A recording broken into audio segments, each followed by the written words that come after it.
Testing, testing. Okay, we have audio now. Hello, everyone. Everyone who will hopefully return. We had technical difficulties, but we are back.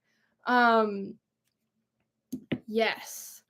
So, anyone frustrated with technical difficulties? I am too, don't worry.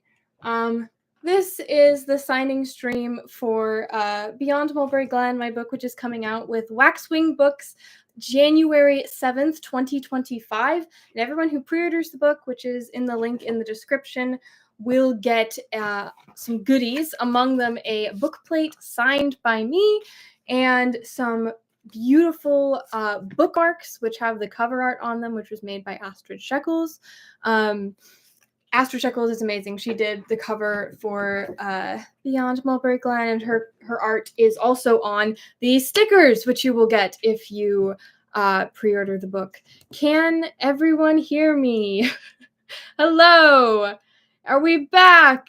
Yay! Thanks to my brother for figuring out the problem. Shout out to him. He is a drone racer, much more tech savvy than I am. Hello, everyone. Welcome. We're working. It's working. Yay. Thank you guys for coming back and bearing with me through the technical difficulties. But yes, as I was saying, everyone who pre-orders Beyond Mulberry Glen, and the link to pre-order is in the description, will get some very fun goodies. Yes, thank you. Thank you to Millie's brother, Silas. Yeah. You will get a signed book plate, among other fun goodies. And what I'm going to do today is sign all the book plates while chatting with you guys. And there's quite a lot. This whole thing, ooh, does that have my address on it? It does not. Hello. We're good. We're good. It's my mom checking in to make sure the stream's going well. But we have tons of book plates to sign for all the pre-orders. I got recent pre-order numbers from my publisher. It's already going well, which is exciting. So if you haven't already and you want a signed book plate, oop, I'm holding upside down. If you haven't already and you want a signed book plate and bookmarks and stickers and, you know, a book, maybe, perhaps, also, then click the link in my description and go pre-order Beyond Mulberry Glen, because it is just, I'm so excited for everyone to get to read it. I know I have some original fans who, you know, they already have, like, the original, the first, like, self-published version of the book. This version is going to be so pretty. It's going to have gold foil where the title is, and gold like streaming out from the title. And it's going to be a little bit bigger. It's going to be hardback. So yeah, I'm really excited to hold it in my hands for the first time. I'm really excited for all of you guys to see it. My mom pre-ordered it a couple days ago. Awesome! That is amazing. Thank you guys. Our goal is to get on some like lists, some like bestseller lists. That would be really, really cool if we could do that. And to do that, we need all of the pre-orders we can get. So if you haven't already, go pre-order wherever you prefer to get your books. But yeah, I'm gonna start signing all of these book plates. Okay, let me show you guys. A lot. These are all the book plates I have to sign. I think the way I'm going to do it is I'm going to have like a to sign pile and a finished signing pile. I'm going to move my T over here. So see, what I'm trying to figure out here, my brother came in and helped me with the stream, and he explained to me how little I know about streaming, which is true. I need to get better at it. So I only have the one camera for right now. So what I need to figure out is how you guys can see me signing these and also see my face. You can do kind of one of these, maybe, or I'll sign them all over on like the farthest corner of my desk. But yeah. And you guys are free to ask questions about my books, about writing, about whatever, about the events I do, and we can just kind of chat as I sign all of these book plates. And one of them will be yours if you pre-order the book. So let's see if I can. How do I want to do this? Let's do that. And then You can just barely. Oh my word. I'm not sure if this is gonna work. We're gonna try. We're gonna try. Yes. Also, I have my tea, as always. Did I put away the Someone recently was like interested in what types of tea I drink, which I think is really cool. I am all for being a tea influencer. Um, so the tea I'm drinking today is peach bergamot. I like it a lot. And I just have it with some sweetener. Will you be visiting PA this year? I'm not sure yet. Not all my events are finalized. I know I'm going for sure to all of the great homeschool conventions.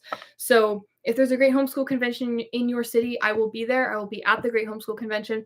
And then I might be planning to I might do some other small events around those conventions as well. But outside of GHC, I have not finalized my event schedule yet. I will do that before the end of the year. And then I will probably post about it on Instagram and my website and all the places.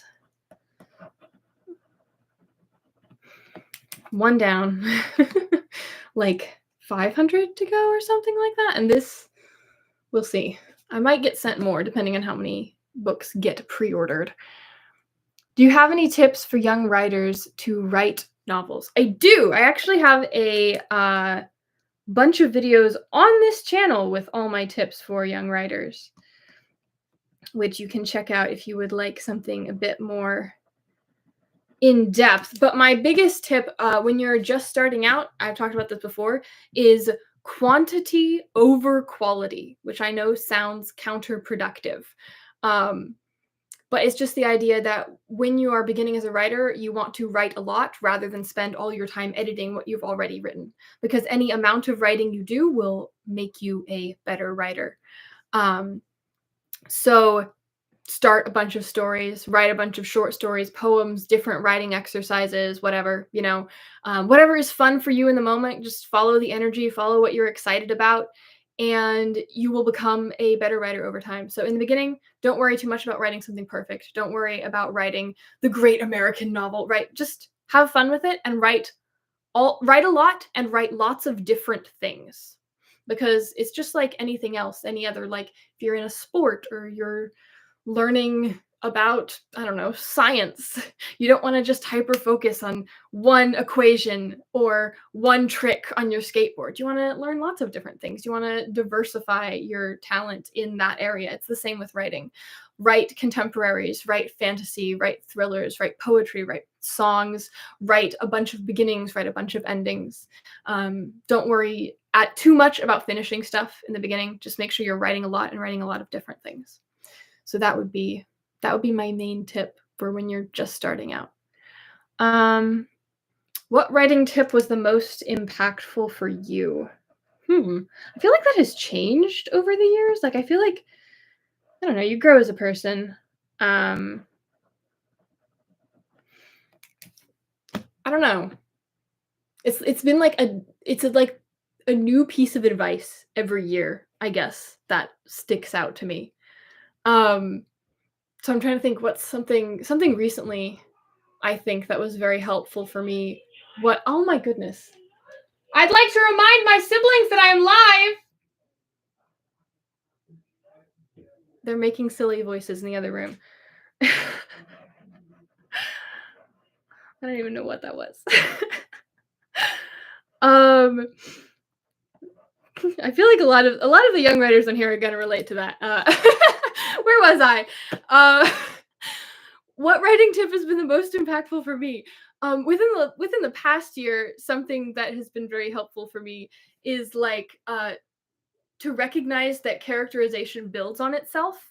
So I think something that I made the mistake of trying to do when I was starting out was packing everything a person needs to know about the character, not even like their backstory and stuff, but just like their vibe, all their internal conflict, everything into like the first chapter that I wrote. And I actually learned this from watching Avatar: The Last Airbender, that it is okay for characterization to build over time. It is okay if you start with just Zuko is angry, and then in episode 2 we learn a little bit more and a little bit more and a little bit more. You can let that build over time, because otherwise it can be really overwhelming for your reader if you're trying to pack it all into the first chapter. So you do want to give a good first impression, but let that build, I guess, rather than being confusing. It's better to let it build. Yes, Avatar. But yeah, I'm gonna have to adjust this somehow. There we go. All right. I'm always a little bit worried that I'm like gonna miss a letter signing these because I'm talking to you guys, and then someone is gonna get a misspelled book plate. That would be so sad. Also, the border on these is so cute. They're little plants. Once again, drawn by Astrid. Amazing. Because Lydia, the main character of Beyond Mulberry Glen, is an herbalist. Yeah, so especially if you guys have any questions about Beyond Mulberry Glen, I would love to answer them. I'm really excited for the release. And to hold the book, right, for the first time. How did you get the idea for Beyond Mulberry Glen, Asher and Brooks? It came from a few different places. You know, it's interesting when people ask writers, "Oh, where do you get your ideas?" I think they're usually looking for like, on this day at this hour, I decided to write a book about this. When in reality, it's like a combination of a lot of different moments and pieces and places and things. And then they slowly start to like connect in your brain, and suddenly you realize, oh, this fits with this. Maybe I could make a story out of it. So, I mean, there were tons of tiny things for Beyond Mulberry Glen that led to the final idea. But I do remember it was right after I published Honey Butter. So I really wanted to write a fantasy novel because I'd just written contemporary. And I knew that I wanted to write fantasy next because in my heart, I've always been a fantasy writer. I love the whimsy and the magic. So that was part of the decision, was just I knew I wanted to write a fantasy. So what should that look like? And then the other part of that was, or I guess a moment that sparked it, was just being outside a lot. And I specifically remember we have a tree house in my backyard, and I went up there one morning to eat my breakfast of muffins. And I was like, this is a whimsical moment. I want to start a book this way. I want to start a book with a girl who lives in a tree and goes to eat muffins with magical creatures, which is exactly what happens in chapter 1 of Beyond Mulberry Glen. But obviously that has nothing to do with the plot. It was just a little moment that kind of sparked the feeling, the world, the vibes. Will this video be available later? Yes, I will upload it on my YouTube and fix things because technical difficulties. But yeah, so that was where the idea first was sparked, and then it formed from a lot of different things. Part of the inspiration was just I was struggling with growing up. I've never really enjoyed growing up. I think because, and this is kind of reflected in the fact that I write middle grade novels. I enjoy the whimsy of childhood. I enjoy that sense of imagination. One of my favorite quotes is by Picasso. Every child is an artist. The trouble is how to remain an artist as you grow up. And I think I didn't want to lose that. I didn't want to lose that artistic side of me as I grew up. So Beyond Mulberry Glen was also kind of a way for me to process growing up, because I originally read it when I was 15, and kind of, you know, beginning to get my driver's license, and friendships were changing, and yeah, it was a time. And I mean, I use all of my books to process life ultimately. So specifically, I used Beyond Mulberry Glen to kind of process that chapter of my life and growing up and getting more independent, and maybe not always wanting to be independent, feeling like, oh, you know, I still want home, I still miss home, I still want to be around my parents and my siblings and all of that. And also just the realization that growing up brings a lot of good things too, I think was kind of a big part of the theme. So how long did it take you to write this book? So originally, because I originally self-published it when I was 15 years old, originally it took me, was it 18 months? It's like a year and a half when I originally self-published it. And then since then, I've had a few months of edits after I signed with Sarah Mackenzie and Waxwing to republish it. And that was a very interesting process as well.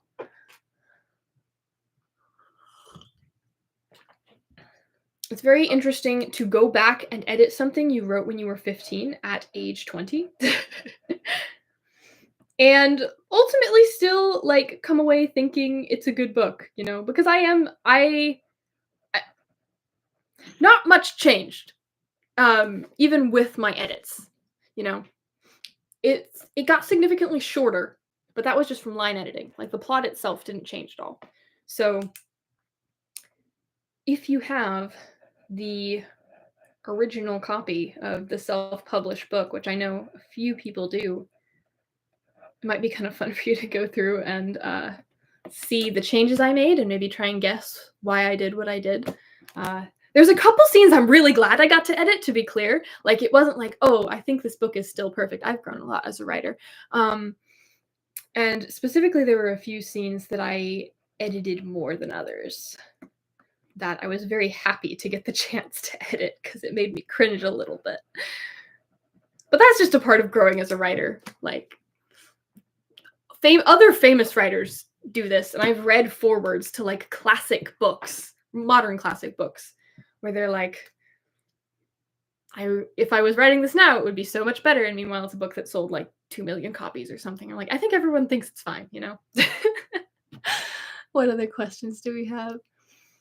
Are there any other things you want to try or do in life other than writing? I mean, I already do a lot other than writing. A big thing I love is theater. I do a lot of community theater. Well, okay, I say a lot. I haven't done it in a while now. My last play that I was in was last year. Just because I haven't been able to find a show I want to be in near me, because I live in kind of a small town. So there have been shows. It's just shows with content that I don't feel comfortable acting out. And it's just stuff like Grease, I think, was one that was near me. And I was like, I didn't know much about it, and I watched half of the movie, and I was like, I don't think I want to be in that. No offense to the people who do. I'm not personally comfortable with that kind of content. I mean, I write middle grade books.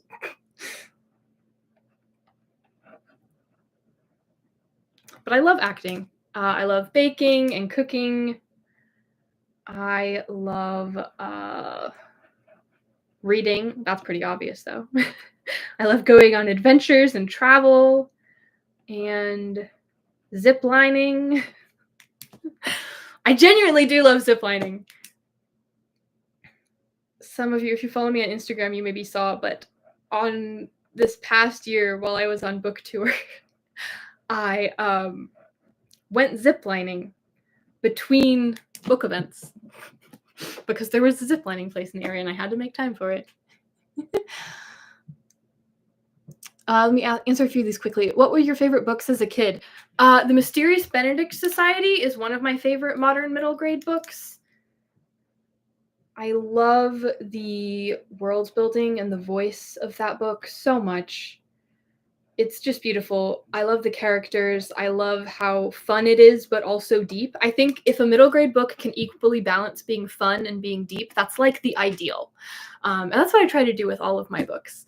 But yeah, I still reread The Mysterious Benedict Society almost every year because I love it so much. And then there were 3 audiobooks that I listened to on repeat from like the ages of 7 to 9, which were Anne of Green Gables by Ellen Montgomery, Secret Garden by Frances Hodgson Burnett, and A Little Princess by Frances Hodgson Burnett. And that definitely built a foundation for me as a writer in terms of, you know, I kind of took those books as examples for my own writing when I was very, very young.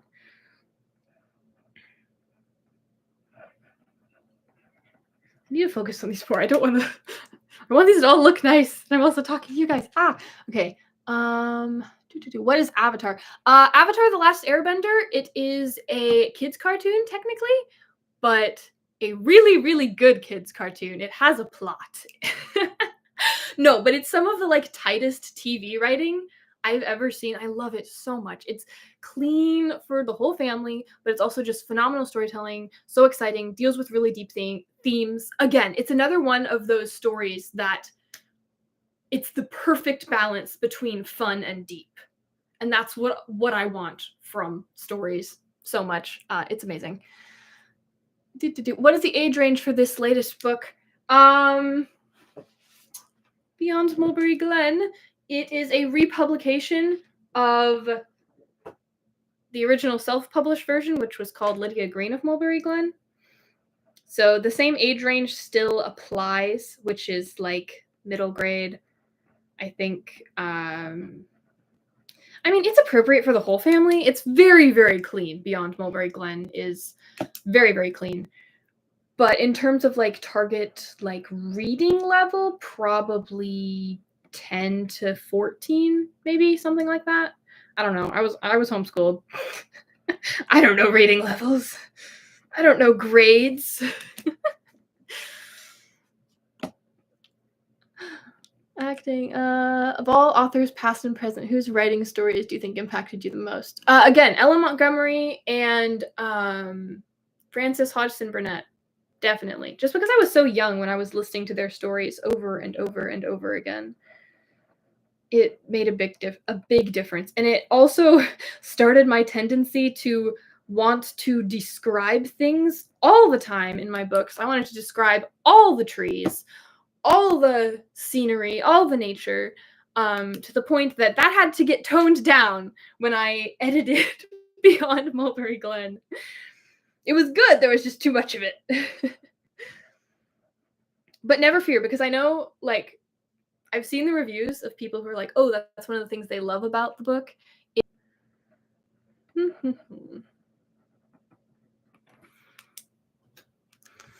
People talking about theater. Yes, reading adventures. Are you working on another book? I am working on multiple other books, actually. Many books. All the books.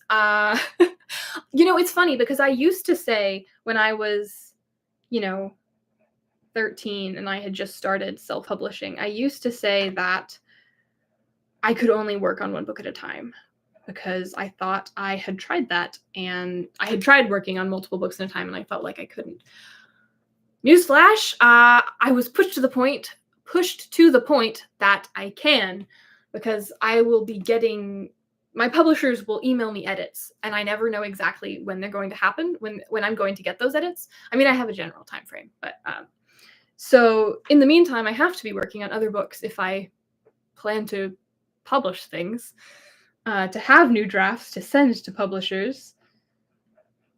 And so that forced me to learn how to work on multiple books at once. I think it's helpful if they're in different stages. So I'll usually have one I'm first drafting, one that is with beta readers, one that I'm getting edits from a publisher, whatever. But the main thing I'm working on right now, this is very exciting, is I am actually in the process of writing my first ever book series. So it's a trilogy, 3 books. It's called the Mage Pocket Trilogy. That's the series name. I haven't released the name of book 1 yet, but I am down to like my last few personal edits for that, and I'm planning to self-publish this, the Mage Pocket Trilogy. I have some very, very exciting plans for it. I already have cover art for all 3 books, but yeah, I'm planning to, so I'm almost done. I'm in like the last third of personal edits, and then I'm gonna hire a line editor, and then get it all put together. And my plan is for that to come out a few months after Beyond Mulberry Glen. It will be ready to come out before that, but I really want to give Beyond Mulberry Glen its chance to shine before, like, I don't want to publish 2 books at once. I want to give everyone time to read Beyond Mulberry Glen, everyone to get excited about Beyond Mulberry Glen before I'm like, I have another one. It feels like giving people homework if it's too many books at once. So you'll have to wait a little bit for the Mage Pocket trilogy, but I am so excited about it. I'm so excited to release more information about that series. Oh my goodness. Ah, I got really good feedback from beta readers on it. It's fantasy, as you can probably guess from the word mage. There is magic. Um, how much should I tell you guys? Should I have some spoilers for not really, but like sneak peeks for live stream watchers? I don't know. Let me know.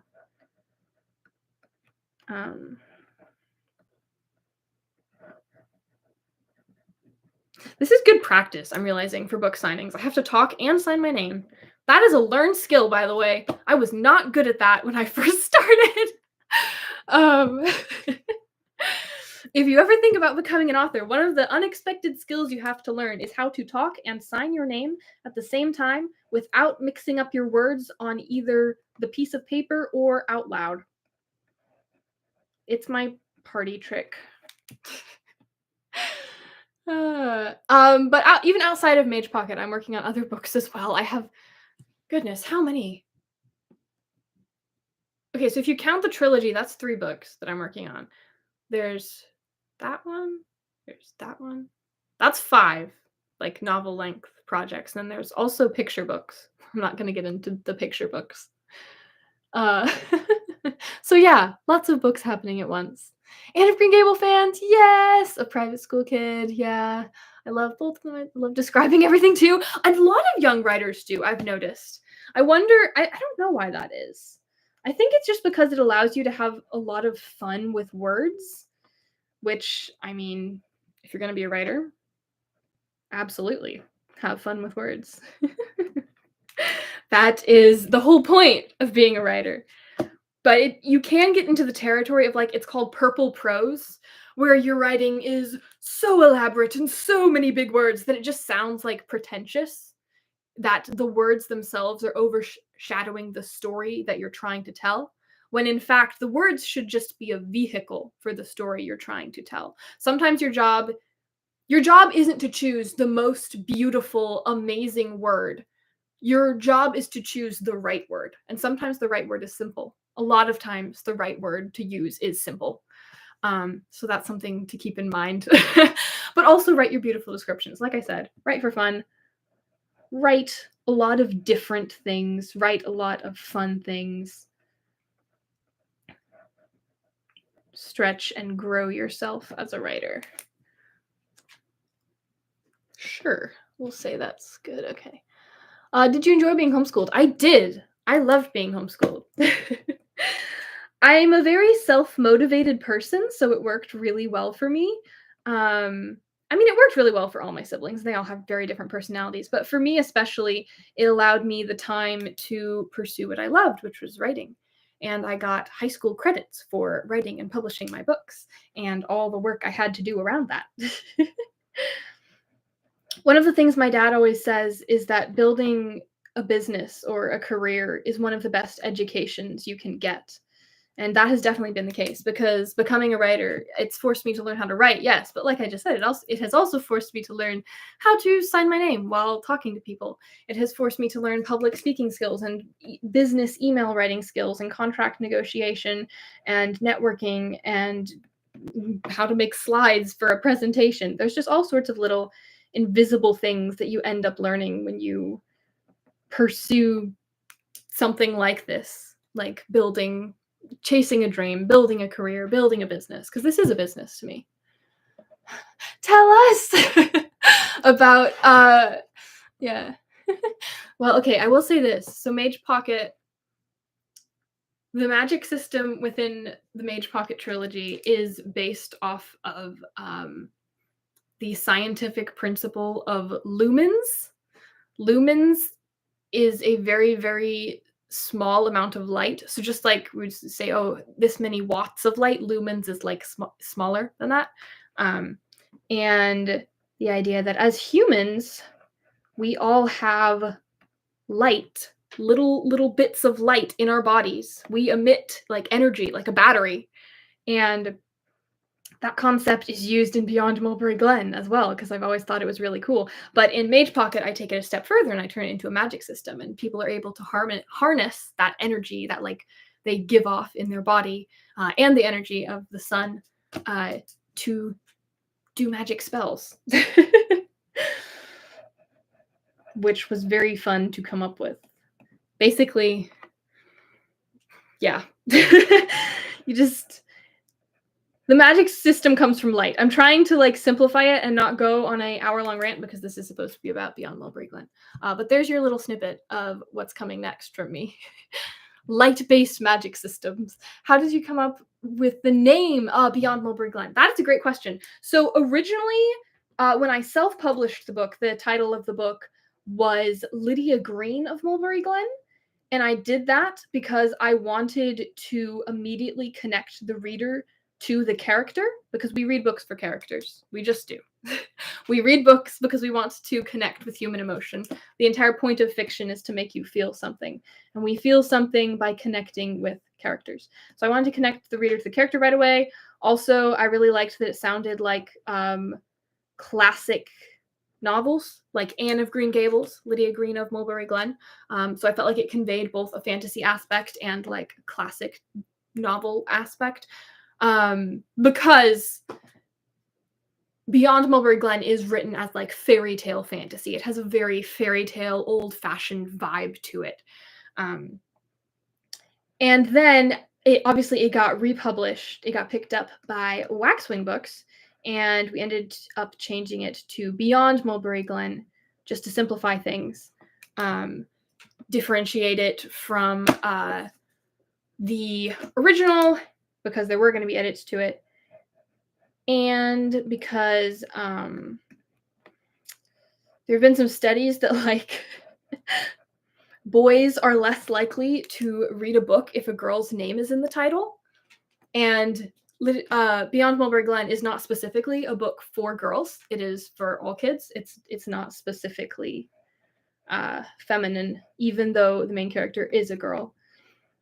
So we wanted to make it clear that that book was for both boys and girls, so we took Lydia's name out of it. Homeschool, yay, homeschoolers! What curriculum did you use? A bunch of different ones. No one specific one, actually. We kind of jumped between them depending on the season, but my mom does love Charlotte Mason. Obviously, she loves Sarah Mackenzie's podcast. But yeah, we did a lot of different things. Our homeschool style was very eclectic. We kind of just did what worked for each kid for that season of life.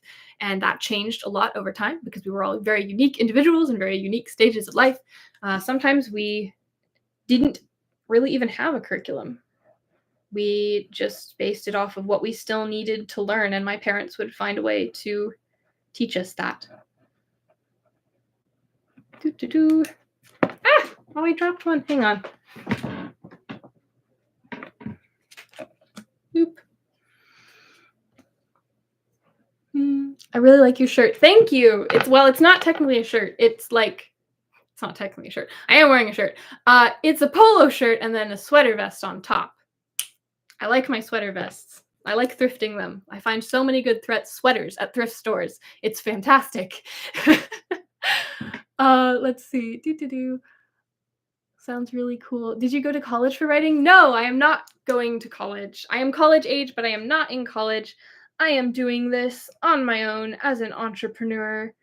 And it's working very well for me. Again, I'm a very self-motivated person. I know exactly what I want to do, and you don't need a degree to become a professional author, so it didn't feel like I needed college, to be honest. But well, I always want to be clear with this, like, the best education is the one that works for you. What works for me, not necessarily going to work for you. Everyone has their own path. So if you are, I saw someone say Christian private school, if you go to public school, whatever works best for you. If you are thriving there, then that is awesome. If you go to college and that's perfect for you, that is awesome.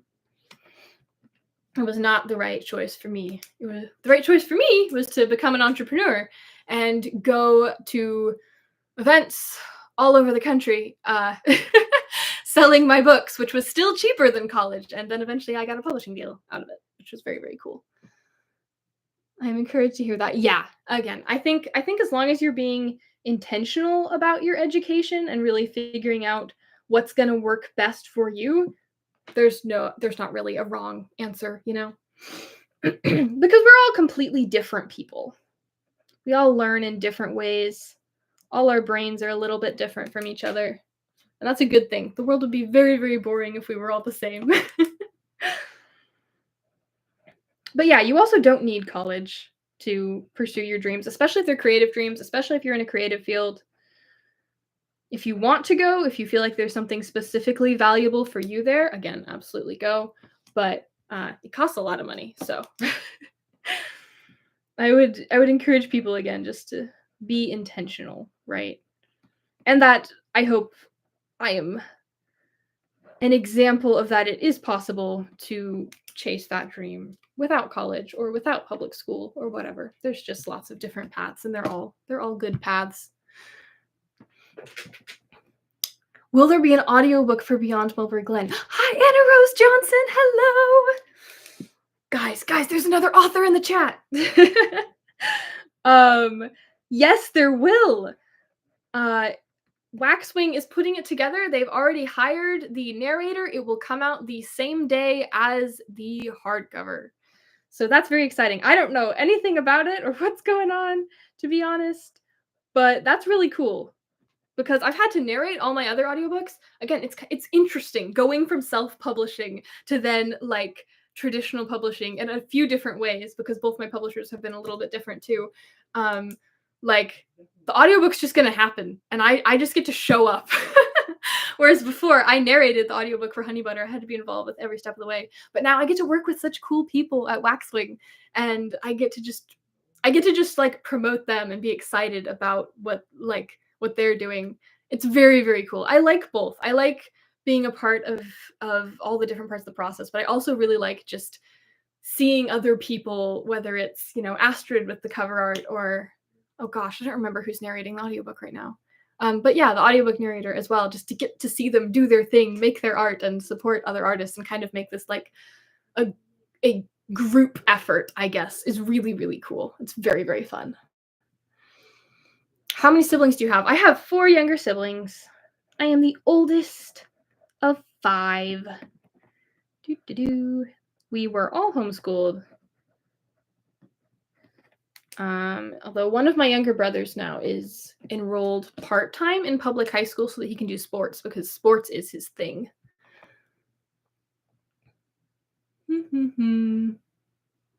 I really liked your Honey Butter book. Thank you. Oh, I'm so happy to hear that. That was my first book when I was 13 years old. I'm so happy that people are still enjoying it. That it's been 7 years now and people are still enjoying it is awesome. I always love to hear that. I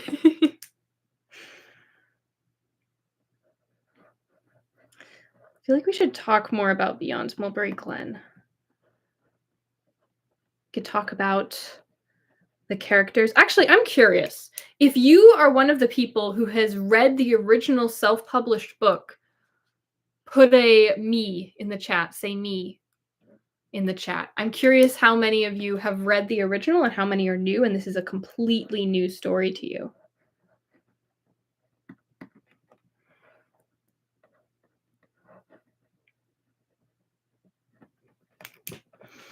Because it'll be interesting to see what different people think of it, depending.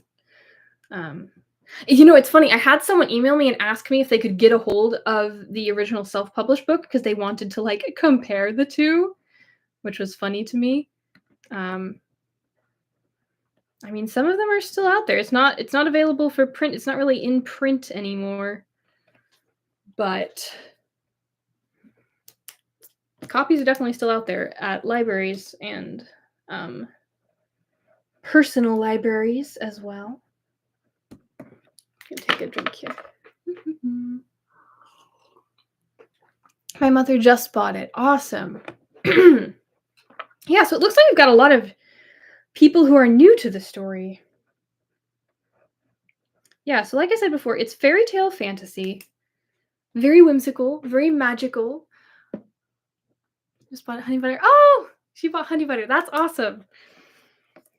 Lydia is the main character. She is a very different person from me. I have noticed I have a tendency to write characters who are very different from me, as in, like, I'm an extrovert. I've written quite a few introverted characters. The main character of The Balter of Ashton Harper is an introvert. The main character of Beyond Mulberry Glen, Lydia, is an introvert as well. I'm not sure why that is. And then introverts will tell me. Sorry, I had to make sure I was spelling my name correctly. Introverts will tell me that I did a really good job, that they find the characters really relatable.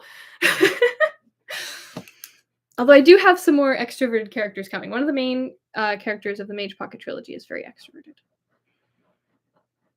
And then the other one's majorly introverted, so I can't get away from it, apparently. But yes, Lydia is introverted. She lives in Mulberry Glen, which is the magical little place in the Valley Lands. And she loves plants and nature and herbs. She wants to be an herbalist when she grows up, to make remedies and care for people. And yeah, she also does not want anything to change, which is definitely definitely relates to what I was saying earlier about me during that time when I was writing that book. I didn't want to grow up. I didn't want things to change. And she has a very, very unique family because she lives with her guardian fairy, who is a peach tree fairy named Pitt, and her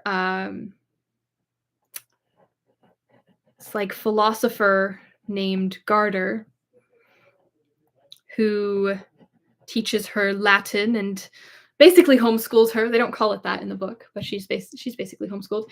And then Garter's apprentice, Livy, who he was apprenticed to become like a philosopher and to learn Latin and all those more scholarly things. But what he really loves to do is cook. And she eats his mulberry muffins in the first chapter, as I talked about, with eating muffins in a tree, all the whimsical things. But then, of course, things have to go wrong in a book, so that's when she hears about a mysterious force known as the darkness that dwells within the forest Tenebrae.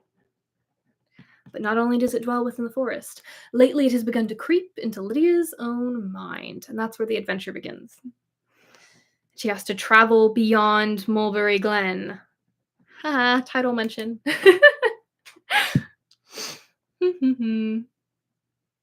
How good are you at writing cursive? Not good. I can do my name.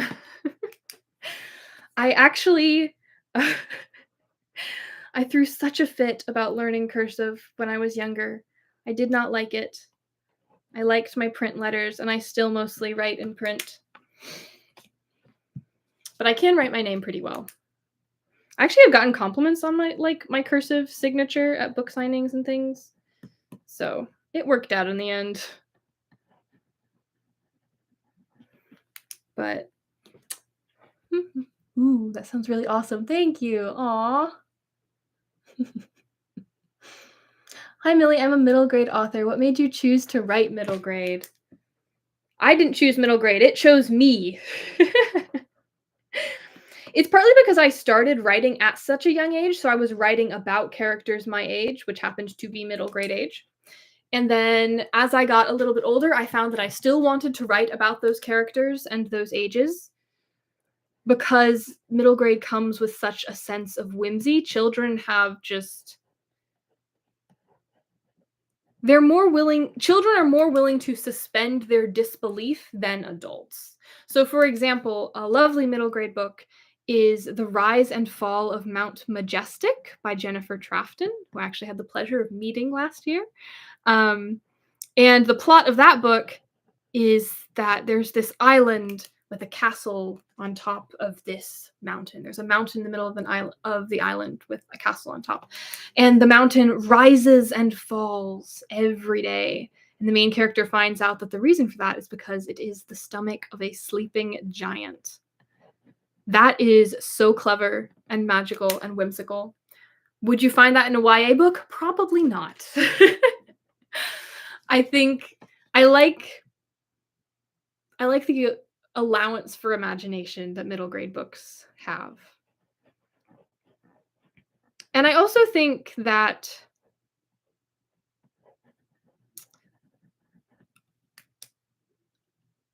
I like middle grade books that take their main characters, their children characters, seriously. And that was something I remember sometimes being annoyed about when I was younger, was I would read books at age, 9 and 10, about 9 and 10-year-olds. And I would feel like the 9 and 10-year-olds in those books were not making smart decisions and that I would have done better than them. So that's another goal of mine when writing middle grade, is I want to write middle grade books that take those kids seriously,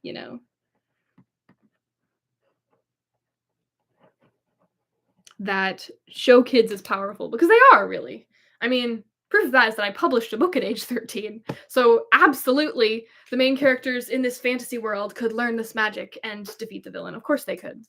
They could figure it out if they really had to. What was one of your favorite parts of writing Lydia as a character? Ooh. She's such a kind character. I think that's a big part of the reason I loved to write her, was that she's such a kind soul. And she's such a gentle soul as well, which can make adventuring difficult sometimes for her once you get into the plot of the book. But it's also kind of her superpower. It's a bit of a trade-off. She's very kind, she's very gentle, and then she comes across people who are not so kind or gentle, maybe. Or even, maybe they're not even unkind, but they're busy. They're going about their day, right? And she has to kind of learn to cope with that world that is a bit more rough around the edges. And I think that was really interesting, to kind of show that kindness and that softness to ultimately be a strength. Because that ultimately is her strength throughout the story, and is what allows her to do a lot of what she does, is how thoughtful and kind and gentle she is willing to be, even in the face of people who are not always that way. Also, just how much she notices about the world, and about plants and nature and people. She's just a profoundly, caring person. Again, not that she doesn't have her flaws, but I did love that aspect of her.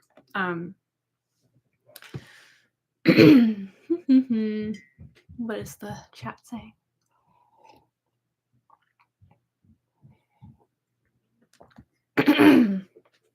What is your writing process? Do you outline and lots of planning, or do you more go with the flow? My writing process has changed a lot over time, actually.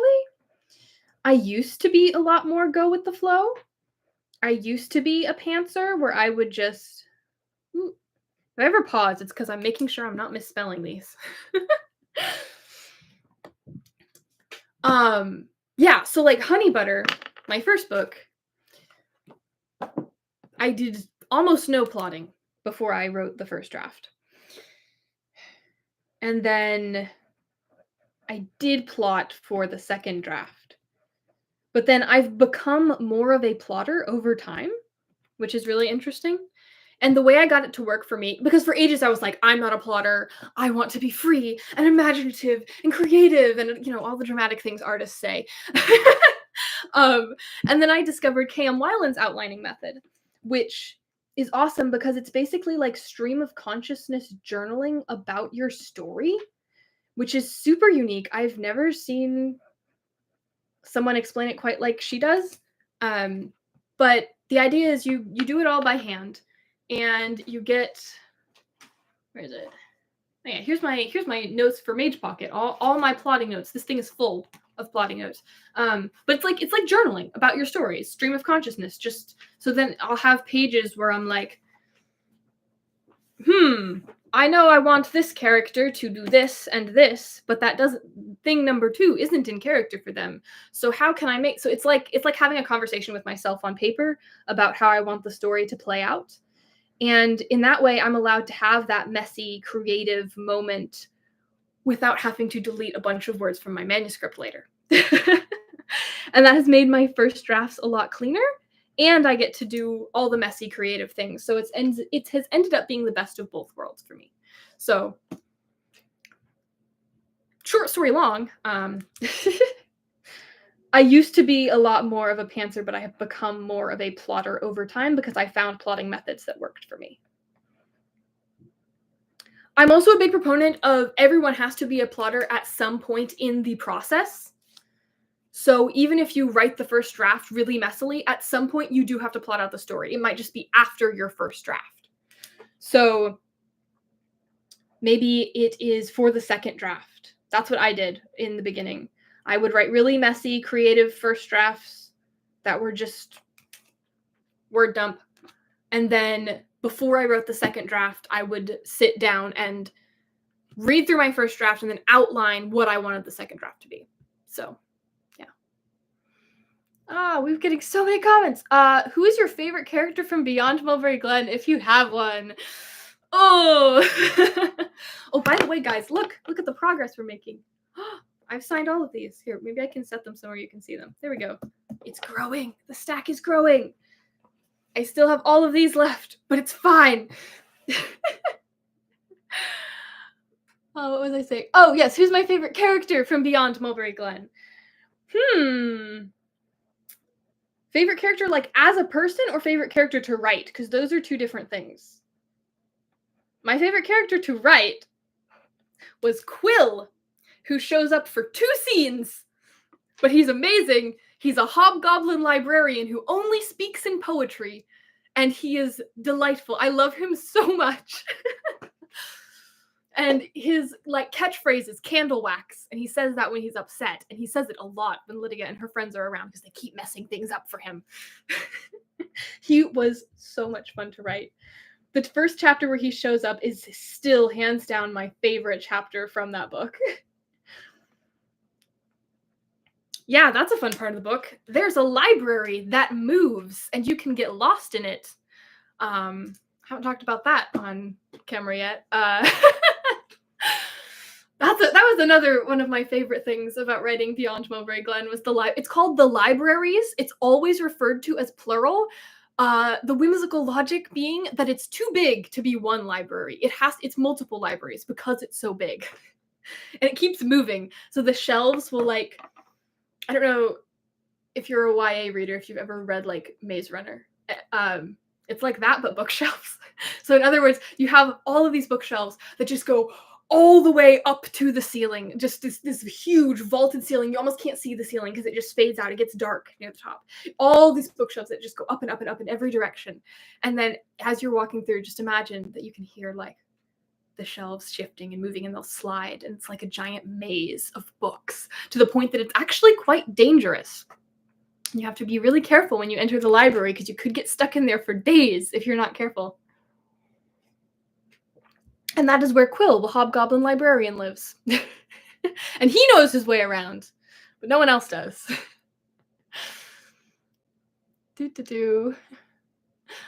Oh, everyone's excited about the library.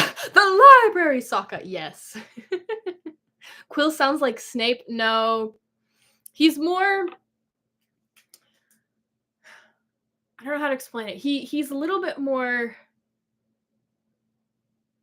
He's more like Eeyore, almost, from Winnie the Pooh.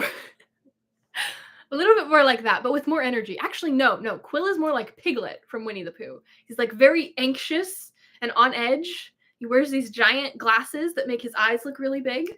And he is always nervous about something. And he's afraid of everyone, but he's also simultaneously annoyed with everyone. It's great. He's such a fun character. Let's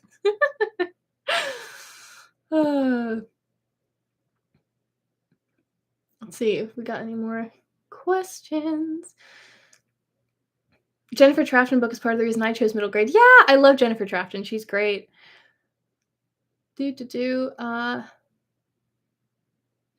Oh, Lila says, I'm really excited to talk to you further about your coaching program. Yes, I will email you about that. I did see your email. I've just been busy. Do you prefer writing the main characters as a boy or a girl, or do you have no preference? I don't really have a preference. They're just kind of what comes to me, you know? Now, when I was younger, I was kind of scared to write a male main character because I was afraid I would mess it up because I am obviously a girl. And then that's the thing I learned is that it's actually not a big deal. That you should see characters as just people, not based off of their gender. And I was like, oh wait, maybe boys are just people. Maybe I can write main characters who are boys. So that was a funny moment for when I was younger. It was very obvious realization looking back, but it felt like an epoch at the time. And a big moment. It's like, oh, wait a minute.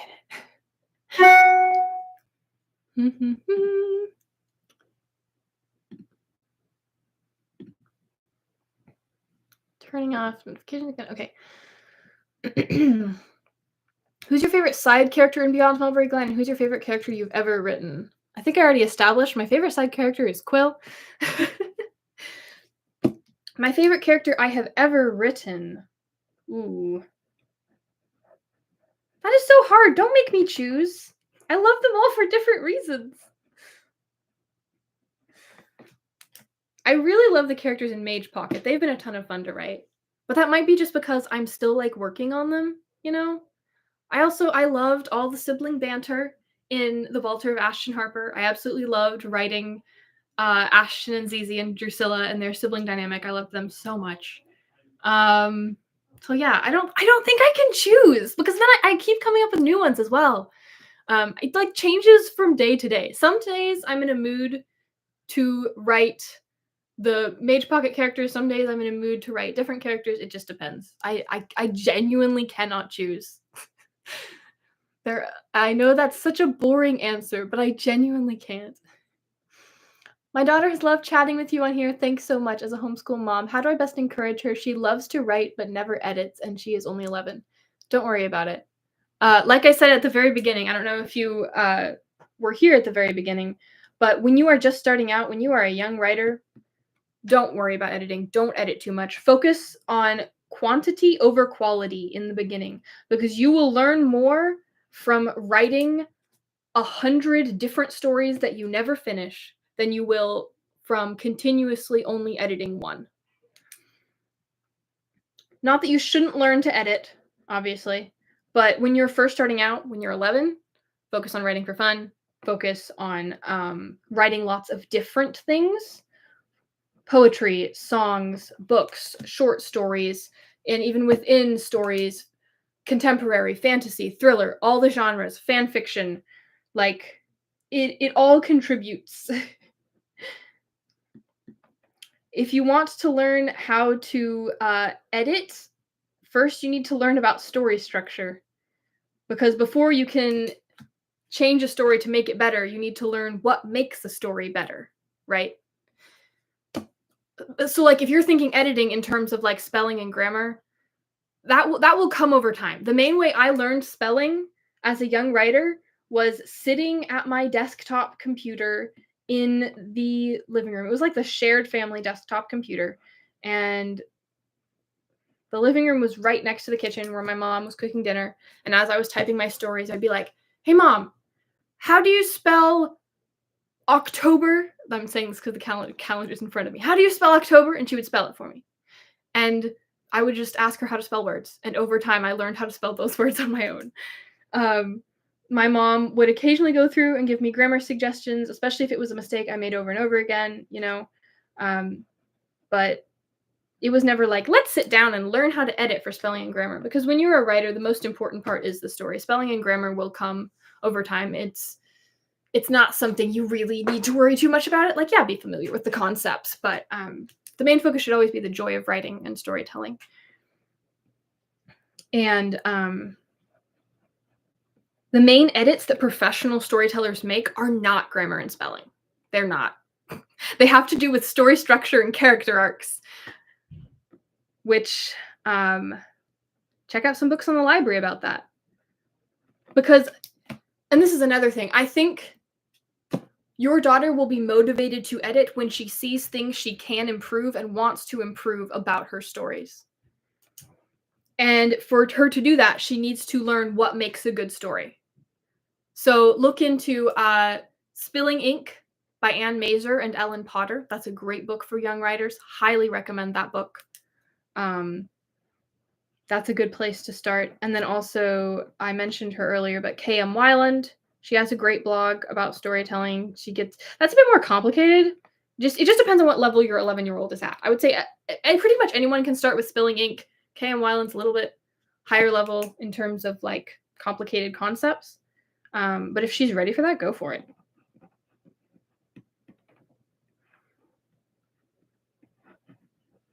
I mean, the reason I edited my stories is because I wanted them to be... The reason I started editing my stories when I was younger was because I could see a path to making them better, and making them better made me happier because it better fulfilled the vision I was trying to get across, I guess. Yes, the coaching program. Could you do a class for middle school kids? It could be a literature writing class using your books, and then you could instruct them in writing as you discuss your books. Yes, actually. That is one of my plans for the future. I don't know when it will happen, but I do want to do a group class at some point because I think it'd be really fun. And I also think like learning in a group setting is amazing. I love it whenever I've done like my 1-hour classes at conferences and stuff, they've always gone really, really well and they've been really, really fun. So I want to do some sort of online version in the future at some point. The problem is I'm looking straight at a book release and then a book tour in the next 6 months. So I don't know when the online class will happen, but I have thought about it. I have even sketched out some vague plans for it. So sometime in the future. That's all I can say right now, unfortunately, but maybe. Although, okay, I will say this. I am going to do a class for Read Aloud Revival Premium. They are hiring me to do a class for that. So if you're interested in a longer form class about writing from me, look into Read Aloud Revival Premium. I will eventually be doing a class there. I don't think we have decided. Have we decided exactly a date? I have to go back and look at it. Come back to me on that. But that will be happening for sure within the next year. Oh my goodness, all the comments. I can't keep up.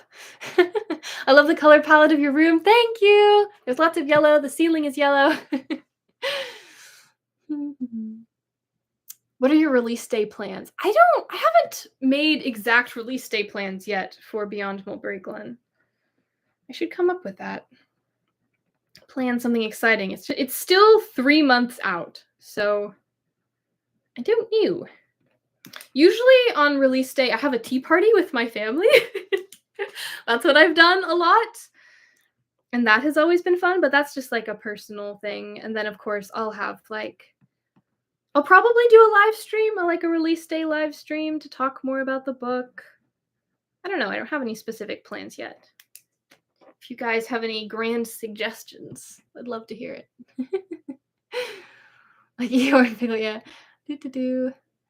Are you going to do any similar events to the Young Writers Workshop one a few weeks ago? I hope to, yes.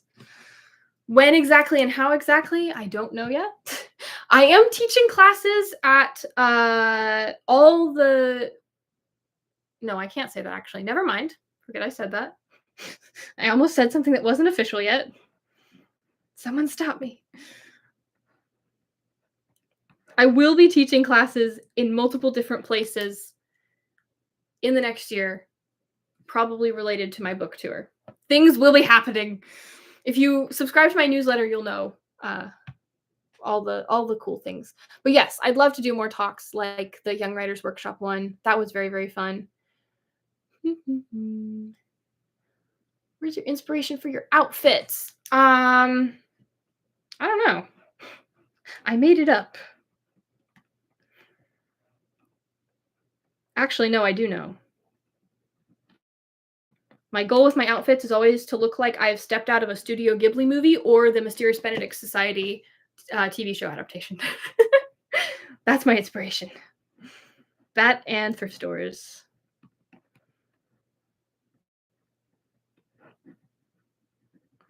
I enjoy putting together outfits and pretending that they're like I'm in a story, and in this episode of my life, this episode is going to be library themed, so I'm going to wear a library outfit. How do you manage to make me cry with everything you write?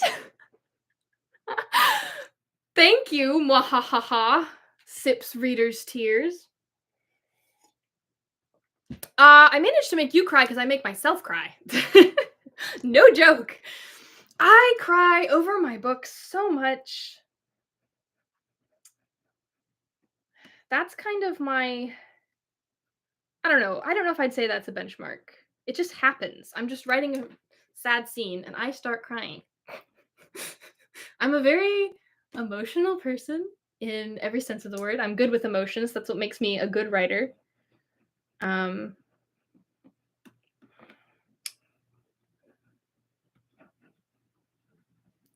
But yeah. The Walter Russian Harper, yes. What are your top tips for summarizing story scenes when you sit down to draft? Ooh. Could you rephrase that question? I'm not quite sure what you mean by that. Like, are you trying to say, like, if you have an outline, how do you then write the scene from the points in your outline? I wanna give you a helpful answer, and I don't feel like I can from that question. What about masterclass? If masterclass invites me to do a masterclass, I will have made it. I would not say no. I've enjoyed the masterclass brand, writing masterclasses. I really like Neil Gaiman's. I took notes all through his. If they ever contact me, I will probably say yes. That would be really, really cool. But how do you come up with the names for your characters? So it depends, and it's dependent per book. A lot of them just come to me, which I know is not helpful for the writers. So I'm going to try and think this through more. How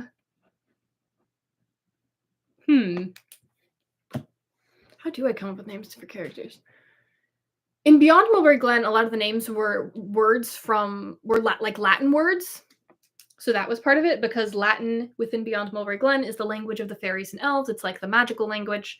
So I wanted to infuse some Latin into the world through character names. So a few of them have Latin character names. A few of them also just have made up names because I thought they sounded cool.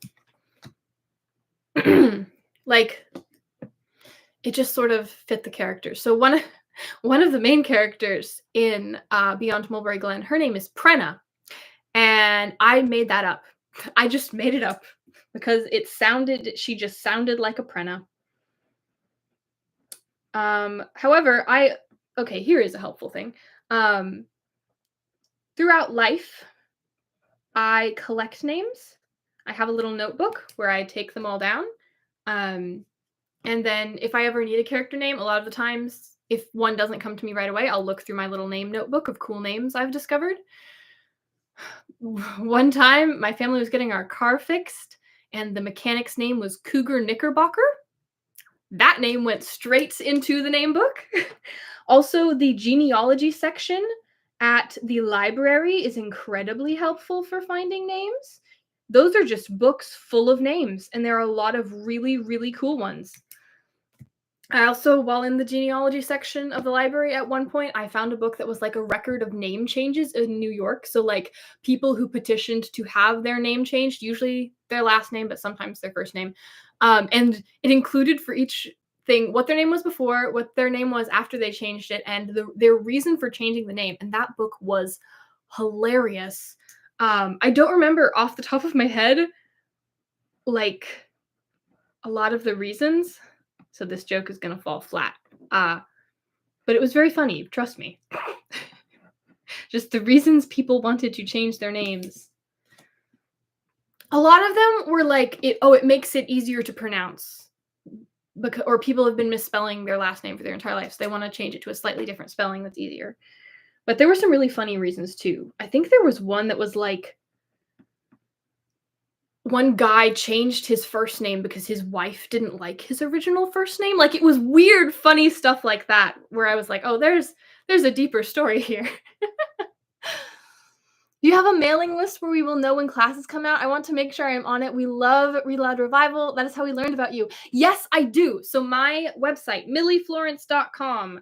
If you go there, the first thing you should see is it'll be about getting a free copy of Honey Butter. Everyone gets a free digital copy, so ebook and audiobook copy of Honey Butter when you sign up for my email newsletter. So that's the first thing you should see on my website, millieflorence.com. Past my face and all the yellow, and then there should be a box where you can sign up for my email newsletter and get a free copy of the book. Click on that. That's the way to go. My newsletter here is about all the events and things.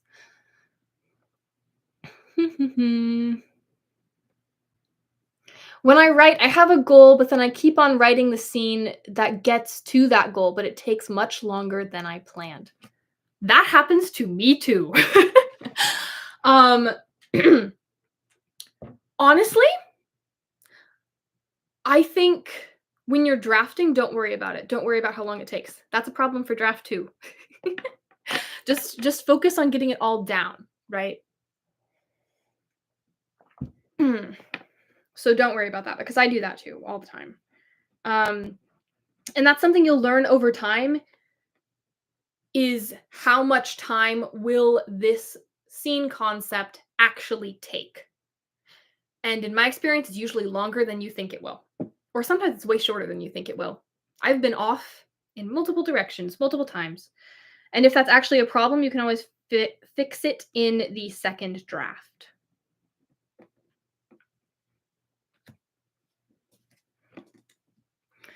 But in the first draft, don't worry about it. Will your book be coming to any bookstores or libraries? Yes, yes, it will. Oh my goodness. Yeah, so this was one of the things Sarah Mackenzie was telling me about recently. We were texting, which is so cool. I can text Sarah Mackenzie, guys. Yes, a bunch of indie bookstores have already pre-ordered Beyond Mulberry Glen to be on their shelves. And so I assume it will be coming to a lot of libraries too. If you're not sure, request it from your library. Most libraries will take requests, and then it might be in your library. I know it will definitely be in the Illinois library system, because that is my personal library system, and I'm friends with the children's librarian, so I'll probably end up donating a copy if they don't buy it first. I mean, I will definitely donate a copy.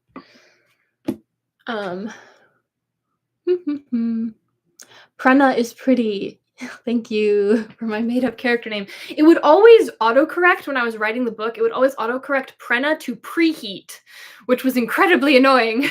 I had to turn off autocorrect.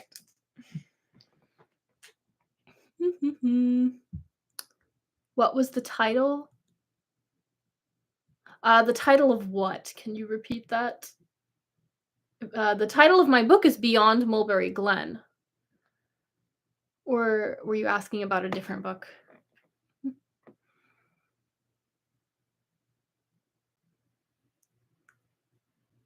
That happens to me with my names. Oh, awesome. I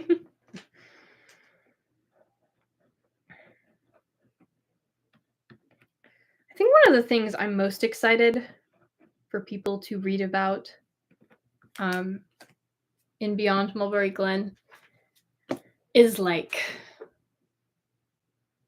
now I can't make up my mind. Now I keep thinking of other things that I'm also excited for people to read about. The libraries, definitely. I think every book lover will love the libraries. Also the Latin. I know there are families who like learning some Latin is a part of their homeschool curriculum, or like classical schools. So that was part of my homeschool curriculum growing up, was Latin. So I'm excited for everyone to read that. All the chapter titles are in Latin with English translations underneath, obviously. I'm also really excited for people to read the ending of the book and where it all comes together. But I can't talk about that because that's spoilers.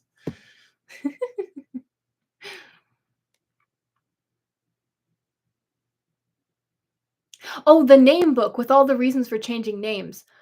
That was just something that was in the genealogy section of my personal library, and I don't think it's something you can get through interlibrary loan or something you can order online. It's just like it was like record keeping in my library. Your library might have something similar. So if you're looking for names, writer hack, go to the genealogy section of your library and look through the books there. But the name of the book, again, I don't think you can get it anywhere else. Maybe, I don't know. I don't remember. It was something like petitions for name changing in New York, and then it was like from 19 something something to something something. I don't remember exactly. I'm sorry. It was a fun book.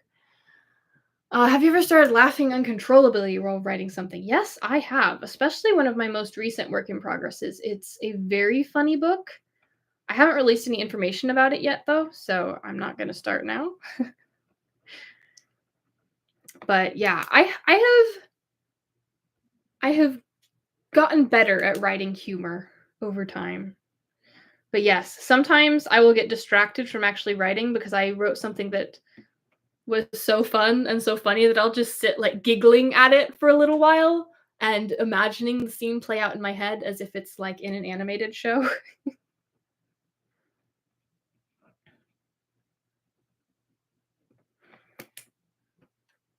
I really need to make sure I get the R in Florence on these. I just write fast and it gets kind of lost. Florence. Really, Florence. We're making progress, guys. Here's how much I've done. Here's how much I have left to do. Oh, there we go. That's a good way of progress.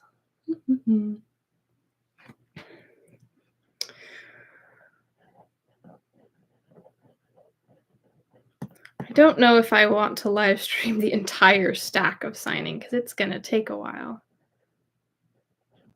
But we're getting there, guys. Slowly but surely. When you read, do you see the scenes in your mind or feel the characters' emotions? Both. More recently, especially. So, okay, it depends on the book. Some books, it has been more just like I think about the characters' emotions and I think about the exact words that I use to describe things.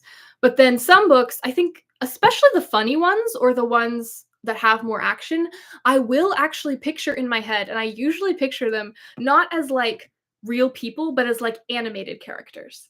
Like like Studio Ghibli or Avatar The Last Airbender, animated characters like 2D. I would love one of my books to be made into like a 2D animated show or movie. I think that would be so cool. That is the dream. But yeah, so it depends on the book. But even when I imagine it as like scenes from a show, I still feel the characters' emotions as well. I also pace my room listening to music and imagining music videos of my books or like character edits. There's another writer fact for you. It's productive because it's totally productive because I'm getting to know the characters. That's what I tell myself. And then I spend an hour listening to music and pacing my room. It's part of the process, guys. You can't rush art. Yes, I do the same. Glad I'm not alone. Oh gosh, I do the same thing. Yeah, I think it's something a lot of writers do. It's definitely something I do a lot. Okay, to be fair though, it can be helpful for like getting in the mood of your book, especially when you're writing a really emotionally charged scene or like an action scene.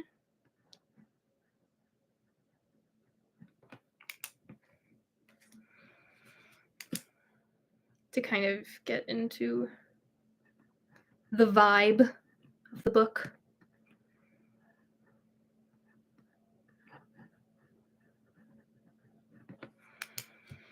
Trying to think what music I listened to when I was originally writing Beyond Mulberry Glen. You know, I didn't really listen to music when I was writing Beyond Mulberry Glen, except for I feel like there were a couple songs.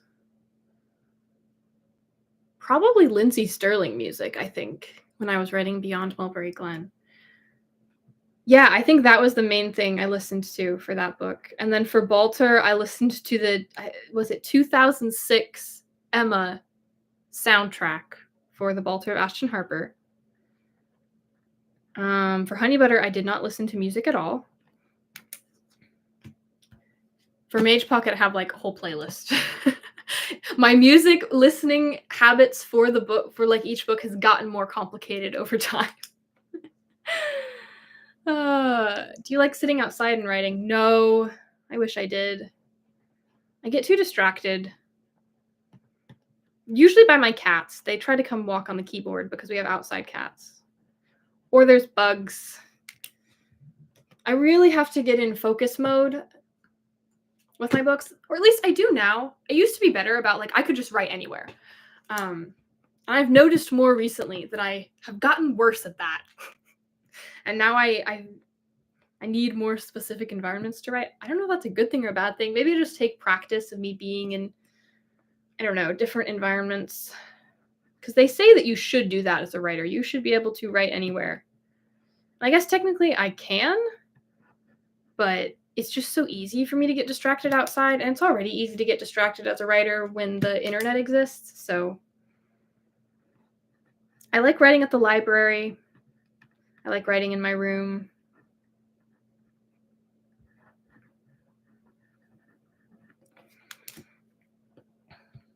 Thank you so much for doing this. I have to leave now, much to my woe. But thank you again. Thank you for coming. That, like, seriously, I didn't expect everyone to be able to stick around the entire time, so don't worry. Thank you for being here and asking questions.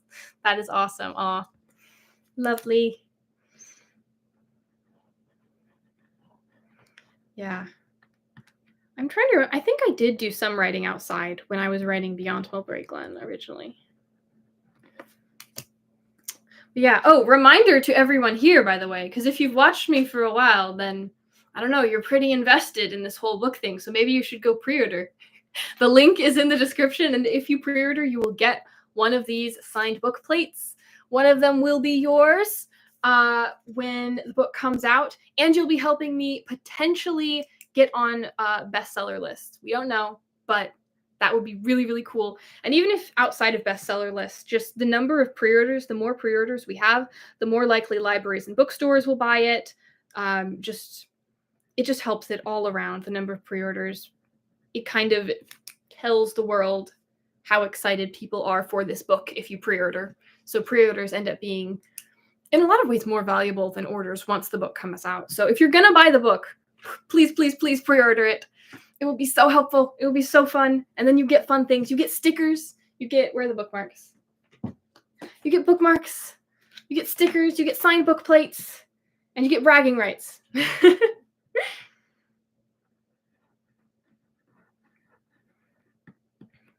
This book plate I am signing could be yours if you pre-order.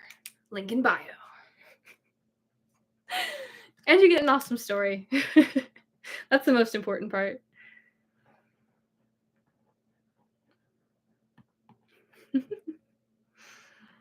I can't wait. Yeah. Draw a chicken on one? No. Actually, when I was signing pre-orders for the Balter of Ashton Harper, I was doing it in a hotel at a conference that my publisher was also at, so they could give me all the pre-orders to sign. And my younger sister wrote, she wrote, like, Millie's sister was here or something on a sticky note and stuck it in one of the books.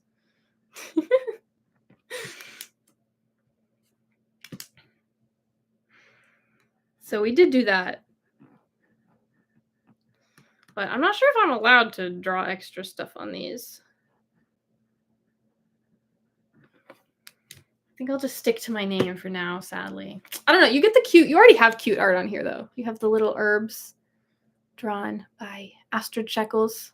They're so pretty. I love how she has brought the book to life.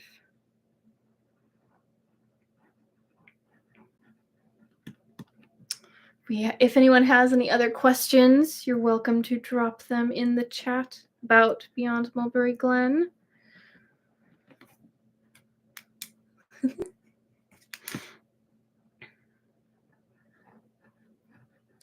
You know, another thing that's interesting about this book is how much the ending changed over time. The two biggest things that changed about this book throughout the process of writing was the ending and Prenna's character, because Prenna had almost no personality in the earlier drafts. It was bad. And I have this very vivid memory of um, my family was like on our way back home from traveling on an airplane. Um, and I was in the middle of writing like the second or the third draft of Beyond Mulberry Glen when I was 15 years old. And the big thing I was struggling with was Prenna's personality, because she didn't have one for like the first couple drafts. And I have very vivid memories of like brainstorming with my dad how to fix that while our plane was like circling the airport because of a delay or something. And I just remember feeling like sick to my stomach because of like the motion sickness, but like I like trying to brainstorm how to fix I don't know. I don't know why that specifically, but that is a very vivid memory to me from the process of writing this book. And I do think it was that plane ride, that brainstorm session, that I figured out a lot of the things about her character. It was also interesting because something you never, or at least I didn't really think about while writing Beyond Mulberry Glen originally, is who my readers' favorite characters were going to be. And then I had one beta reader who was like, Prenna is my favorite character. And for some reason, I'd never thought about the possibility that she could be someone's favorite character before. And that made me view writing her a lot differently. Of like, okay, if I have a reader who really loves this character and is excited every time she shows up on page, that does make me think about her more intentionally. It makes me write her a little bit differently. What was the hardest part about writing the book? Oh, someone asked that. I started answering that without even looking at that question. The hardest part was Prenna's character and the ending. The ending was also really hard. It changed like 5 times before it changed majorly 5 times because the whole book changed a lot. But the ending like changed structurally, like rewrite word for word multiple times until I finally got it where I wanted it. Which is not the case for all my books. Actually, endings usually are pretty hard. Although Balter's ending came a lot more easily than Beyond Mulberry Glen's ending did, for sure. But rest assured, the ending's great now. And so is Prenna's character. Prenna's a fun character, actually. She's a very fun character.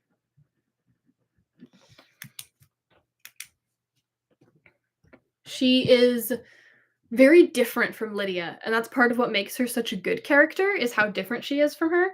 She is very logically minded, so where Lydia is more follows her heart, Prenna follows her head. She's very analytical and sharp and very smart, but a little bit abrasive at times. Does not always think before she speaks, a little bit more headstrong, whereas Lydia is a lot like more reserved. And yeah, she's a very fun character. They highlight each other's differences, which is called a foil character. That's a writing term for young writers. If you have some characters who highlight each other's differences, that's foil characters. And they are very useful because they make the reader more aware of both characters' personality. Is it important to know who your reader's favorite character is? How should you write the main character that usually isn't the favorite? Oh, you can't decide beforehand who your reader's favorite character is going to be. Not really. I just meant with Prenna, I'd never thought about the fact that she could be someone's favorite character before. And when I realized that, it made me think more intentionally about writing her. Because I was like, okay, there's one person, because I had at least one person, because there was a beta reader who Prenna was her favorite character. So I was thinking, okay, if there's at least one person who Prenna is her favorite character, that makes me put a lot more value on Prenna. Suddenly it forced me to like see her more as a full person, which was what I was struggling with before. But no, you can't decide beforehand who your reader's favorite character is going to be. That changes per person, honestly. And ultimately, your goal is not to write a character that will be your reader's favorite. Your goal is to write a character that feels real, no matter what your readers think of them, right? That's the ultimate goal. And I think, I don't know, is it important for your main character to be likable? In middle grade, I think it is. But more important than real is more important than likable, if that makes sense. I would rather read about a character who feels like a real person than a character who checks all the boxes of likable person, if that makes sense. But ironically, we as humans relate to people who feel real. So the more real you make your character, I mean, within guidelines, because obviously there are villain characters, there are bad characters, but bad as in like morally bad. Characters can be morally bad and likable, actually. Like there's so many different ways you can go with characters. So the ultimate goal should always be, do they feel real?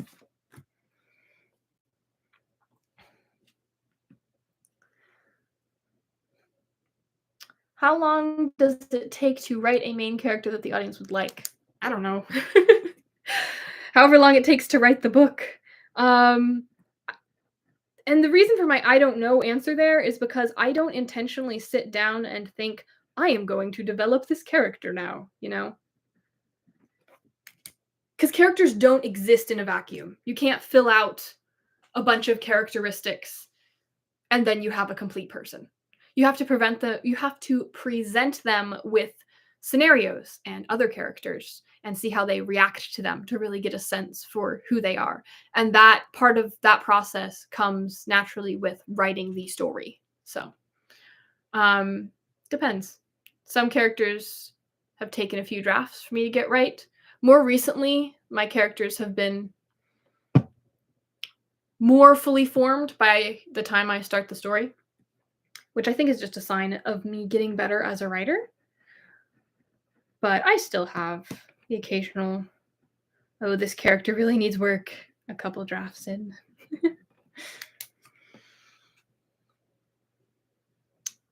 What's your favorite way to promote a book? Live events. I love getting to see people in person. It's so cool. And talking to them and signing books and yeah. And because people give me things.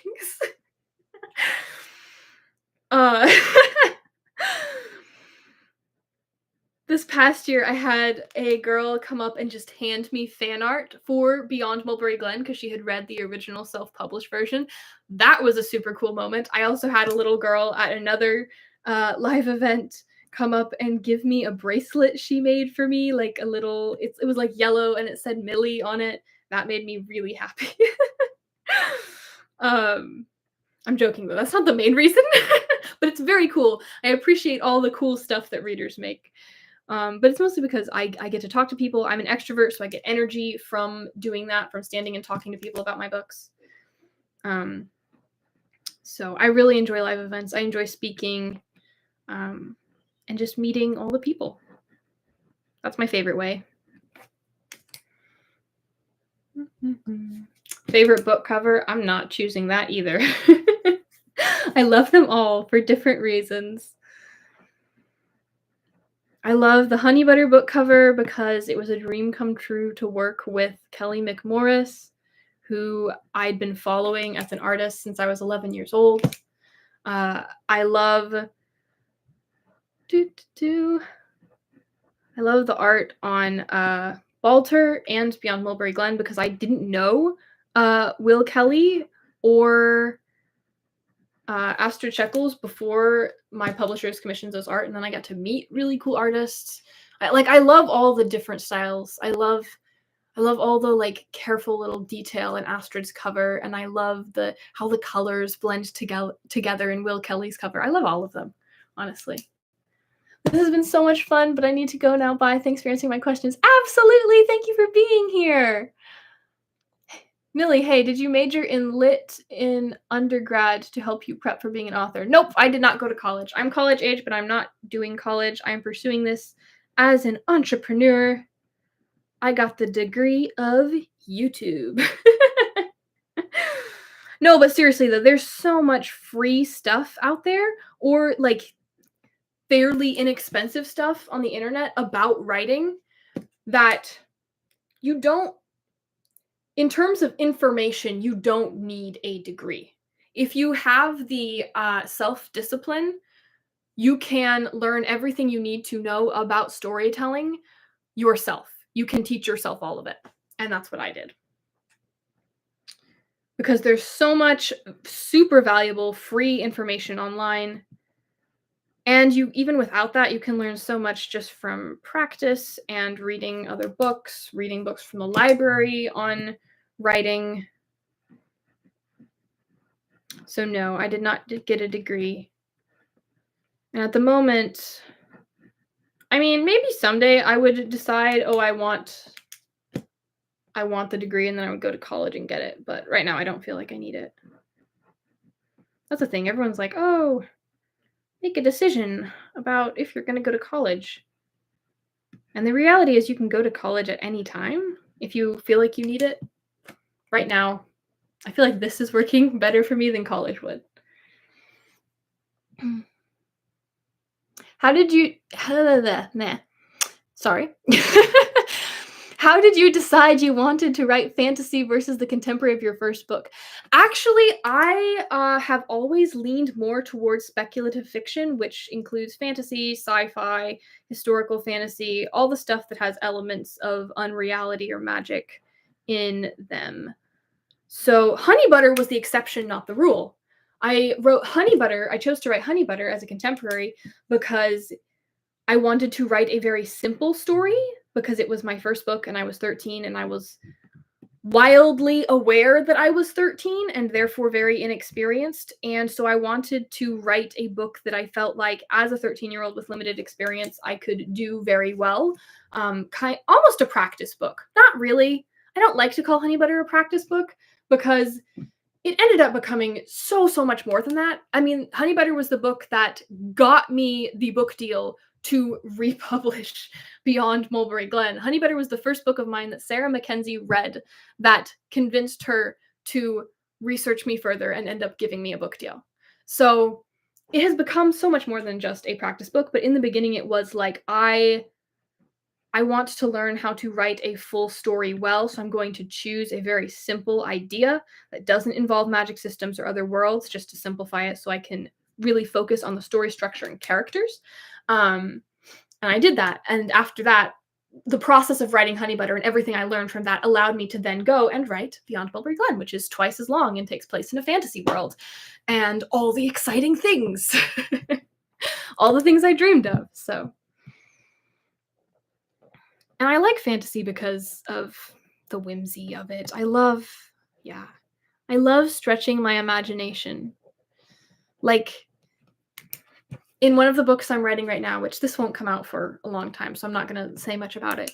But in one of the books I'm writing right now, a character is robbing a house, and he gets caught literally red-handed with his hand in a cookie jar because the cookies have red frosting on them. And I love that. I guess that's not fantasy related. That's more middle grade related. I love that I can include like the whimsy and the puns.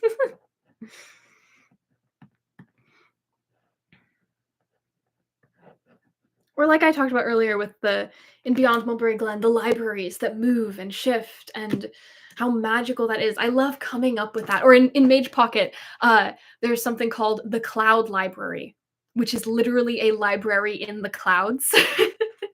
And I got that idea because my personal library in real life, they had a digital library online where you could check out ebooks and audiobooks, and that was called the Cloud Library. And I remember seeing that title and thinking, I wonder if I took that literally. What if there was actually a library in the clouds? And then I made it happen in the Mage Pocket trilogy that will come out next year. Have you read Tolkien or C.S. Lewis to inspire your stories? I have! I love both Tolkien and C.S. Lewis very, very much. I actually, personally, I think I prefer Tolkien over C.S. Lewis. Okay, I love C.S. Lewis's nonfiction. I think fiction-wise, I personally, not in terms of like writing prowess, but just personally, I prefer Tolkien. his fiction writing style. Uh, Especially The Hobbit, which surprises no one because that's middle grade. And I love middle grade. I love middle grade voice. I love how fun it can be.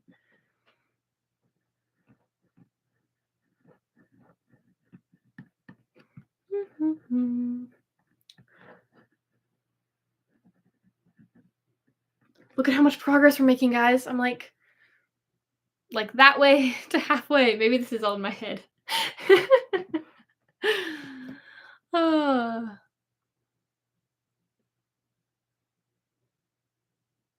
I would have felt very inexperienced when I was young. I tried to write something very difficult, still working on that story now. Yeah, I think recognizing your inexperience is half of getting experience. Like, in order to go get experience and learn more about whatever it is, whether it's writing or, I don't know, skateboarding. I always use skateboarding as an example. I'm not sure why. But whatever it is you want to learn, whatever field, career you want to go into, before you can get better at it, you have to first recognize that you have a ways to go. That you have to recognize that you have things to learn in order to learn them, because otherwise you're going to be very closed-minded. So I think recognizing your inexperience is a very good thing, honestly, as long as it's in a healthy way. Like, you don't want to beat yourself up about it. You have to have a growth mindset, the realization that you can get better and that you will if you put in the work.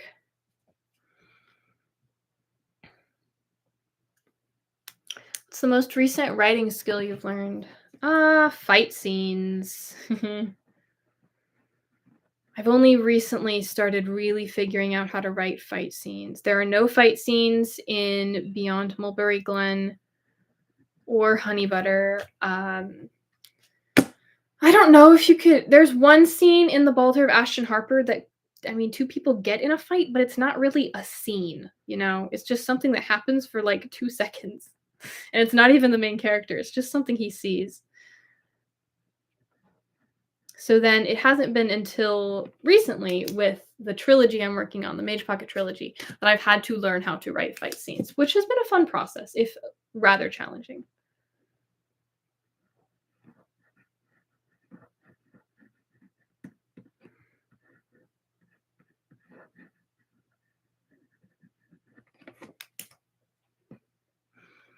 C.S. Lewis has Narnia, though.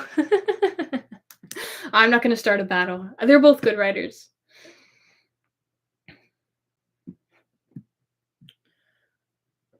It's coming along.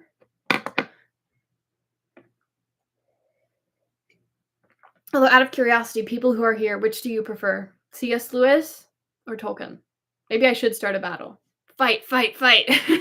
Tolkien fans versus Lewis fans.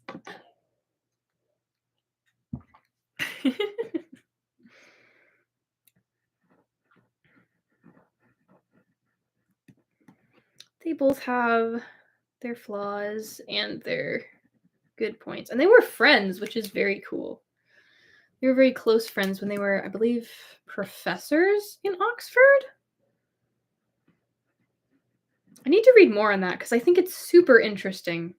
C.S. Lewis and Tolkien's friendship and how who was it? Like, Tolkien didn't like the Chronicles of Narnia. There was some disagreement with them about their stories, which both ended up becoming so well known, which I just think is fascinating. Hi, just joined. Hello, welcome. Do you have more books you're working on or taking a break? I have many books I'm working on. I actually counted up earlier. I currently have 5 full-length novel work in progresses right now. They're all at different stages. So, and maybe I should preface this. 3 of them are trilogies. So they maybe really only count as one because I'm only working on book 1. And then 2 others, one is in the first draft stage, and then one is completely done, and I'm querying it. I'm trying to find it a home in the publishing world. There were 5 of them or something, right, in that friend group, the Inklings? Yes, there were. I have been to the pub in England where they met, which was a very cool experience. That was years ago. But it was very, very neat. The Eagle and Child, which they nicknamed the Bird and Baby, apparently. Anyway, but yeah, that's my dream, is to have my own author friend group. I kind of do. I have multiple author friend groups. I've been very, very lucky to have some very, very cool author friends online. I just wish we all lived in the same place or could teleport. I want to be an author. That's awesome. You should do that. You should start writing right now. Pull out a pencil and paper. I dare you. Write the first thing that comes to mind. That's how you start. It's just writing for fun, just writing for the sake of it. Writing all sorts of different things. Focus on quantity, not quality in the beginning, which sounds counterproductive. I've talked about this multiple times on the live stream, but any amount of writing you do will make you a better writer.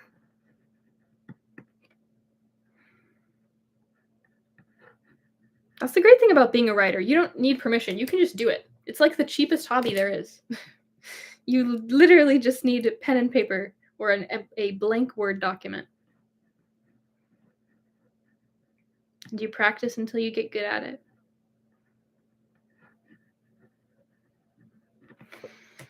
I'm getting so close. Oh wow, it's an hour and 45 minutes and there are still 12 of you guys here. That is very cool.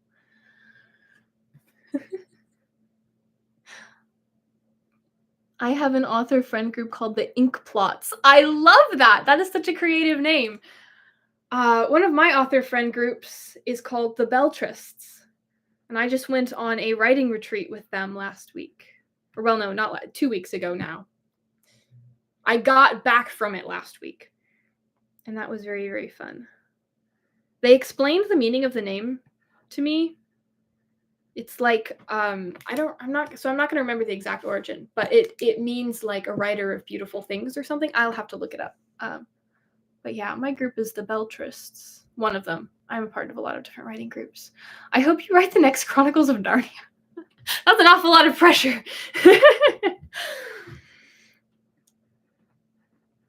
I'm not really a series person is the problem.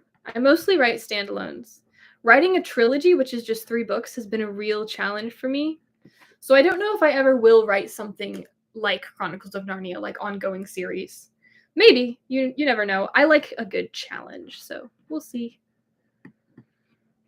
I am honored by your faith in me, though.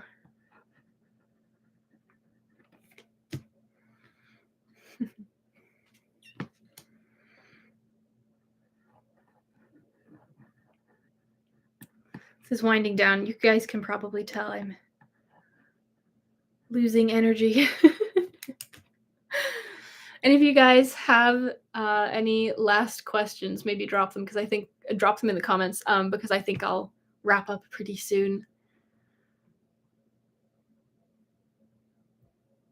It's totally not middle grade fiction, but horror. But have you read House of Leaves?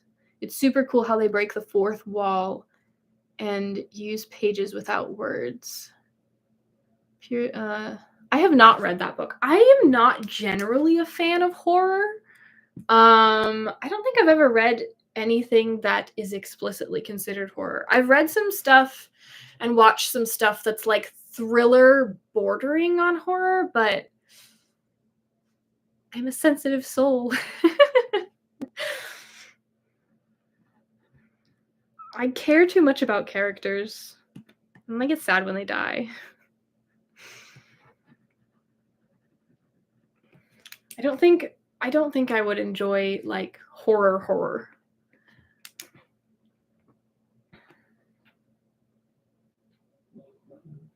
Favorite kind of chocolate? Dark chocolate. Really, really dark chocolate. Because it's healthier. I've gotten to the point where milk chocolate just tastes like pure sugar to me. So I prefer dark chocolate in any form, especially very, very dark chocolate. Yeah. What's your favorite writing snack? Dark chocolate. I like that dark chocolate, for me at least, I can just like sit and write with it in my mouth and it will slowly dissolve. It doesn't require a ton of chewing. because I don't know if it's just me. I feel like when I chew, it's like noise that distracts me. Apparently, I just need complete silence when I write. Because I feel like snacks in general can distract me, but dark chocolate is one of the few things that doesn't. I think because I don't chew it as much. Hmm. What advice would you give for writing a book? That's a very broad question. Watch my YouTube videos. That breaks it down a bit more. Specifically, I have a YouTube video called How to Write a Book, which goes through my writing process. And that's probably a good place to start if you're new to it.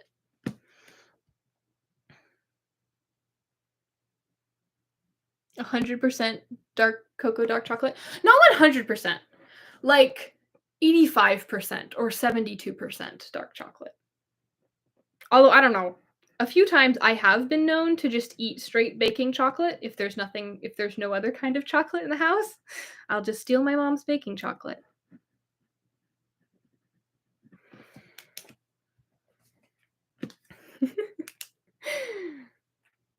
Sadly, there's no chocolate in Beyond Mulberry Glen because the time period they live in, the world building that it's based off of, they don't have chocolate. It's so sad.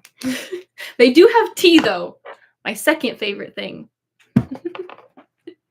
Anyway, this is the progress I made during the live stream. That is quite a bit. It's like almost halfway. But I think I'm gonna wrap up now. Thank you guys all so much for coming. Let me grab the poster. You guys can all see. If you haven't already, please, please, please pre-order Beyond Mulberry Glen. It'll help so much. The more pre-orders we have, the more this book will be put out into the world, and the more we can all get excited about it together. So that's very, very cool. And you get bookmarks. If you pre-order it, you get bookmarks. You get one of these free, one of these book plates I have signed, and you get stickers. What's not to like? And you get a story, a fun, magical, whimsical story about fairies and Latin and dark forests and moving libraries and argumentative hobgoblins. What's not to love? So yeah, if you haven't already, go to the link in the description and pre-order the book. Thank you guys all so much for coming to the live stream. It means the world to me. And for bearing with me through technical difficulties. Thank you guys so very much. And if you're interested, if you already pre-ordered my book, remember, I have other books as well. If you're more into sweet summer contemporary about a 7-year-old girl who loves to collect paint cards, or Regency era historical fantasy about a group of siblings who are really into ballroom dancing with lots of witty, sarcastic banter, if either of those sound up your alley, those are available as well on my website, millieflorence.com. Thank you guys all so much for coming. Bye!